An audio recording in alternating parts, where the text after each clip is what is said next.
Oleh sebab itu, fatwa itu karena masih pendapat dan itu bisa berbeda satu sama lain, kalau belum diputuskan oleh negara, itu tidak mengikat. Dalilnya begini, hukmul hakim yarfa'ul khilaf. Ketetapan hakim dan pemerintah itu menyelesaikan perbedaan antar pemberi fatwa. Ambil satu kalau sudah ada vonis. Gitu. Akan beda ketika saat membawa bendera bertulisan sesuatu dengan gembira, dengan senang, tetapi ada yang sambil memaki-maki, itu kan beda pasti, mensreanya beda gitu. Nah yang begitu-gitu yang harus diurus dengan benar gitu. Tetapi hal-hal lain yang kecil-kecil, kalau saya kembalikan aja.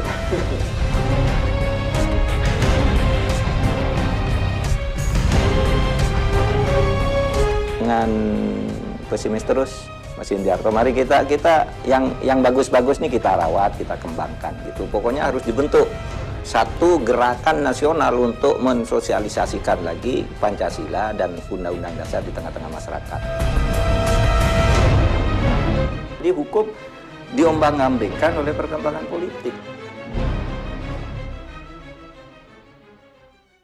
Pak Mahfud, salah satu hal yang kita saksikan begitu gegap gempitanya pada taruhlah 3 atau 4 bulan terakhir.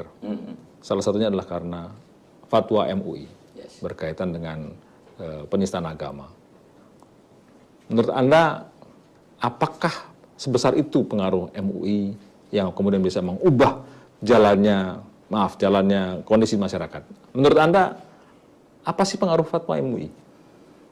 Begini, fatwa MUI itu sampai hari ini udah ribuan, sekurang-kurangnya ratusan lah, mendekati 1000. Tapi kan tidak pernah ribut sejak dulu. Ya. Ini karena situasi aja sebenarnya, kan seperti saya katakan tadi, ini ngikuti soal-soal politik yang sedang panas ini, gitu kan. Jadi sebenarnya fatwa itu biasa saja, dan fatwa itu sifatnya tidak mengikat. Tidak harus diikuti. Tidak bisa. Memang ulama yang memutuskan. Iya, berdasarkan penelitian, diskusi yang sangat dalam. Fatwa itu adalah legal opinion, pendapat. Oleh sebab itu setiap ulama bisa berbeda-beda. Maka di Islam Anda kenal ada fatwanya Imam Hanafi, fatwanya Imam Hambali, Syafi'i, itu beda-beda dalam kasus yang sama. Di Indonesia saja sekarang fatwa Muhammadiyah, NU dan MUI itu berbeda-beda.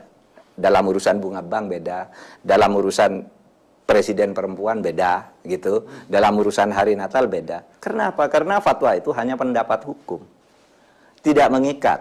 Sama dengan fatwa Mahkamah Agung. Jangan dikira wah ini Mahkamah Agung yang berfatwa, tidak harus diikuti.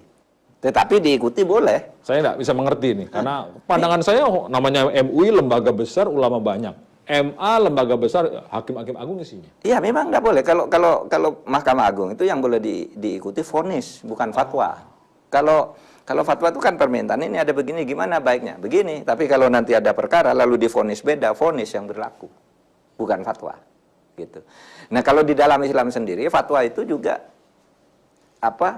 selalu dihindari oleh para ulama yang soleh-soleh itu. Karena apa? Karena hanya pendapat hukum dan takut salah. Misalnya ada orang datang, Pak Indiarto tolong dong saya diberi fatwa ini. Pak Indiarto nyuruh saya ke Pak Mahfud aja. Itu saya nyuruh nyuruh lagi sampai 20 orang balik ke Pak Indiarto lagi. Itu kisah lahirnya fatwa-fatwa itu. Oleh sebab itu apa ini artinya? Tidak mengikat.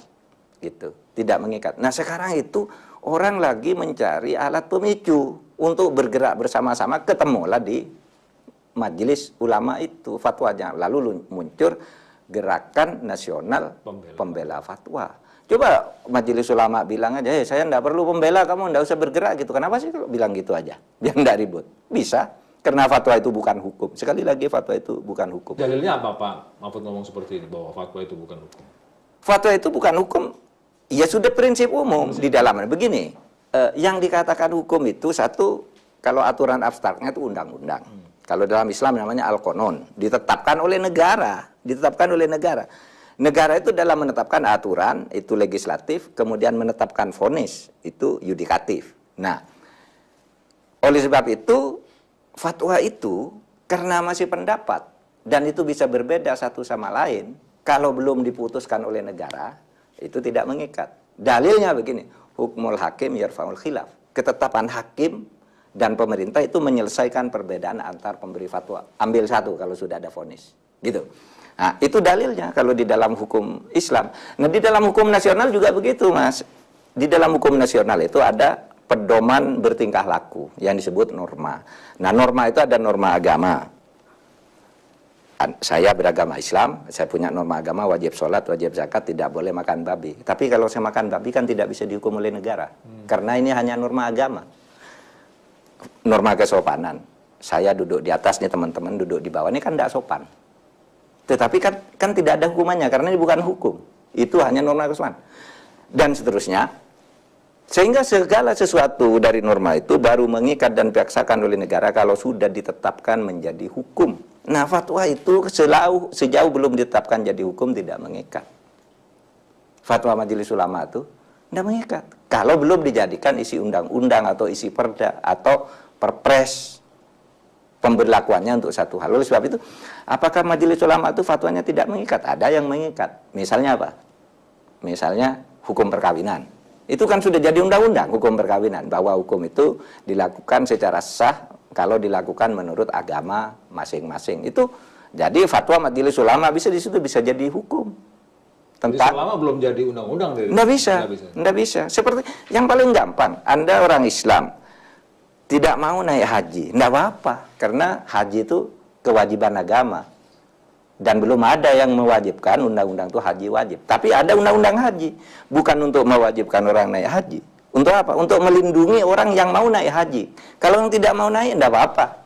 Tapi dosa, kan gitu. Hukum tidak bisa memaksa. Jika MUI, namanya Majelis Ulama, artinya mereka yang sudah memiliki tingkat kerohanian sangat tinggi, pengetahuan tentang agama sangat tinggi, yang sudah berpendapat, bukankah memang seharusnya didengarkan oleh umat? Ya didengarkan dan perlu diikuti. Tetapi seumpama tidak mengikuti itu tidak wajib. Karena misalnya fatwa MUI yang terakhir itu tentang Natal, itu fatwanya MUI. Tapi fatwa lembaga lain kan tidak begitu. NU misalnya tidak mengatakan itu haram, dihindari aja misalnya. Itu kan beda-beda. Dan itu tidak ada yang mengikat. Itulah sebabnya saya katakan fatwa itu, saya suka terhadap fatwa, senang, itu penting dan bagus. Tetapi kalau mau ditegakkan oleh aparat penegak hukum itu tidak boleh sebelum dia jadi undang-undang. Ada yang mengatakan, loh Pak, agama itu kan sumber hukum. Iya, agama itu sumber hukum, tapi sumber hukum agama itu bukan hanya Islam. Kristen juga sumber hukum nasional. Hindu yang berhukum nasional, lalu dieklektik namanya, dieklektisasikan, diolah sumber-sumber itu, lalu keluarlah hukum nasionalnya. Itulah yang mengikat. Yang ini, yang sebagai sumber-sumber material ini belum mengikat sebelum dijadikan undang-undang. Itu juga dulu yang ribut. Wah, Islam itu kan sumber hukum. Iya dong, tapi kan bukan hanya Islam yang sumber hukum. Itu adat juga sumber hukum. Di mana seharusnya umat, publik ketika ada sebuah fatwa yang kalau kemudian kita melihat dengan lebih jernih, ini bisa menimbulkan perbedaan yang sangat fundamental di masyarakat. Contohnya kemarin fatwa MUI itu. Diikuti secara pribadi aja, secara personal. Oleh sebab itu dikatakan di dalam hukum itu ada sanksi atau hukuman itu yang sifatnya heteronom, ada yang otonom. Kalau heteronom itu artinya sanksi itu dipaksakan oleh negara. Misalnya Anda ditangkap, dipenjarakan karena melanggar yang sudah diundangkan. Tapi kalau sanksi otonom itu sanksi yang datang dari hati. Anda kok makan babi padahal Islam. Nah itu Anda merasa berdosa, itu sanksi otonom namanya. Malu didengar orang. Anda kok tidak puasa gitu siang-siang. Siapa yang menghukum orang tidak puasa? Itu bukan undang-undang. Tetapi kan malu, aduh aku dilihat temen nih makan gitu kan. Itu namanya sanksi otonom. Itu di dalam hukum sudah dipelajari semua yang begitu-begitu. Tetapi sekarang orang ini sering mencampur adukkan antara hukum dan yang bukan hukum.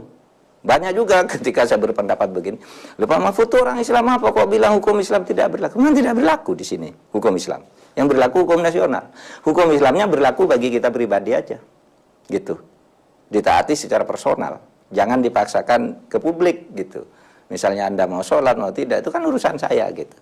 Saya tidak sholat, tidak ada yang bisa menghukum saya meskipun itu hukum. Jangan pesimis terus, Mas Indiarto. Mari kita yang bagus-bagus nih kita rawat.